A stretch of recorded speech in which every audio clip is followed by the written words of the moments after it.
5 நிமிஷத்தில் பூரி சப்பாத்திக்கெலாம் ஒரு சூப்பரான உருளைக்கிழங்கு குருமா ரெசிபி தாங்க பார்க்க போகிறோம். செய்யறது ரொம்ப ரொம்ப சுலபங்க. உருளைக்கிழங்கை வேக வச்சுக்கிட்டிங்கன்னா ஒரு 5 நிமிஷத்தில் இந்த குழம்பு நீங்கள் செஞ்சிடலாம். ரொம்ப டேஸ்டியாக இருக்கும். மிஸ் பண்ணாமல் ஒரு தடவை ட்ரை பண்ணி பாருங்கள். எல்லோரும் விரும்பி சாப்பிடுவாங்க. வீடியோக்கு ஒரு லைக் மட்டும் கொடுத்துட்டு வாங்க. எப்படி செய்யுதுன்னு பார்க்கலாம். இதுக்கு மீடியம் சைஸ் உருளைக்கிழங்கு ஒரு 6 உருளைக்கிழங்கு வேக வச்சு எடுத்திருக்கேன். குக்கரில் 2 விசில் வச்சு எடுத்திருக்கேங்க. உருளைக்கிழங்கை தோல் உரிச்சிட்டு இது போல் மசிச்சுட்டு எடுத்து வச்சுக்கோங்க.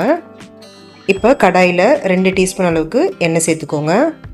எண்ணெய் லேசாக சூடானதும் அரை டீஸ்பூன் சீரகம் சேர்த்துக்கோங்க. ஒரு பிரிஞ்சி இலையை சேர்த்துக்கோங்க. அடுத்து 2 பச்சை மிளகாயை இது போல் உடச்சிட்டு சேர்த்துக்கோங்க. இது கூட அரை டீஸ்பூன் பெருங்காயத்தூள் சேர்த்துக்கலாம். சேர்த்துட்டு ஸ்டவ்வை ஃபுல் லோ ஃப்ளேமில் வச்சுட்டு இதை நல்லா கலந்து விட்டுக்கோங்க. ஸ்டவ் இப்போ லோ ஃப்ளேமில் இருக்கட்டும். அடுத்து ஒரு 1/4 டீஸ்பூன் அளவுக்கு மஞ்சள் தூள் சேர்த்துக்கோங்க. காரத்துக்கு அரை டீஸ்பூன் அளவுக்கு வெறும் மிளகாய் தூள் சேர்த்துக்கோங்க. அடுத்து 1/4 டீஸ்பூன் அளவுக்கு காஷ்மீரி மிளகாய் தூள் சேர்த்துருக்கேன். இது கலருக்காக தாங்க சேர்த்துருக்கேன். உங்கள்கிட்ட இருந்துச்சுன்னா சேர்த்துக்கோங்க, இல்லைன்னா பரவாயில்ல, நீங்கள் ஸ்கிப் பண்ணிடலாம். இது ஒரு முறை நல்லா கலந்து விட்டுருங்க. ஸ்டவ் ஃபுல்லாக லோ ஃப்ளேமில் வச்சுக்கோங்க. மசாலா எல்லாம் கருகிடும் நீங்கள் ஹை ஃப்ளேம் யூஸ் பண்ணிங்கன்னா. லேசாக கலந்து விட்டுட்டு இப்போ அரை டீஸ்பூன் இஞ்சி பூண்டு விழுது சேர்த்துக்கோங்க. இது ஒரு முறை நல்லா கலந்து கொடுத்துக்கோங்க. ஒரு 30 செகண்டுக்கு கைவிடாமல் இது நல்லா கலந்து விட்டுட்டு இப்போ வேக வச்சுருக்க உருளைக்கிழங்கை சேர்த்துக்கலாம். சேர்த்துட்டு இப்போ இது நல்லா ஒரு முறை கலந்து கொடுத்துக்கோங்க. இதில் நீங்கள் விருப்பப்பட்டீங்கன்னா ஒரு வெங்காயம் கூட நீல வாக்கில் நறுக்கிட்டு எண்ணெயிலே நீங்கள் வதக்கிக்கிட்டு சேர்த்துக்கலாம். இது சிம்பிளாக வெங்காயம் தக்காளி எதுவும் சேர்க்காம 5 நிமிஷத்தில் செய்யக்கூடிய ரெசிபிங்க. இந்த மசாலாவை நல்லா கலந்து கொடுத்த பிறகு ஒரு 250 ml அளவுக்கு தண்ணி சேர்த்துக்கோங்க. சேர்த்துட்டு நல்லா கலந்து விட்டுருங்க.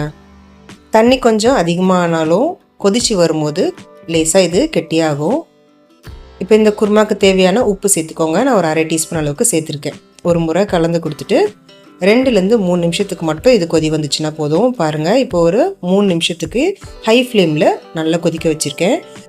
குருமா நல்லா திக்காக சரியான பதத்துக்கு ரெடி ஆகிடுச்சு. இப்போ கடைசியாக அரை டீஸ்பூன் கரம் மசாலா சேர்த்துக்கோங்க. 1/4 டீஸ்பூன் சாட் மசாலா சேர்த்துக்கோங்க. சாட் மசாலா சேர்த்திங்கன்னா ரொம்பவே சூப்பராக இருக்கும் டேஸ்ட்டு. உங்கள்கிட்ட இல்லைன்னா நீங்கள் ஸ்கிப் பண்ணிக்கோங்க. 1 டீஸ்பூன் கசூரி மேத்தி சேர்த்துக்கோங்க. கடைசியாக பொடியாக நறுக்குனா கொத்தமல்லியை தூவிட்டு இப்போ ஸ்டவ் ஆஃப் பண்ணிவிடுங்க. நல்லா இது ஒரு முறை கலந்து கொடுத்துக்கோங்க. இப்போ மசாலாலாம் சேர்த்த பிறகு நீங்கள் கொதிக்க வைக்கணும்னு அவசியம் இல்லை. பாருங்கள், சூப்பர் டேஸ்டியாக இட்லி, சப்பாத்தி, பூரி, பரோட்டான்னு எல்லாத்துக்குமே ஒரு உருளைக்கிழங்கு குருமா 5 நிமிஷத்தில் ரெடி பண்ணியாச்சு. மிஸ் பண்ணாமல் ட்ரை பண்ணி பாருங்கள். உங்கள் எல்லாருக்குமே ரொம்ப பிடிக்கும். இந்த வீடியோ பிடிச்சிருந்துச்சின்னா லைக் பண்ணிவிட்டு உங்கள் ஃப்ரெண்ட்ஸ் ஃபேமிலி எல்லாருக்கும் ஷேர் பண்ணிக்கோங்க. Thank you friends.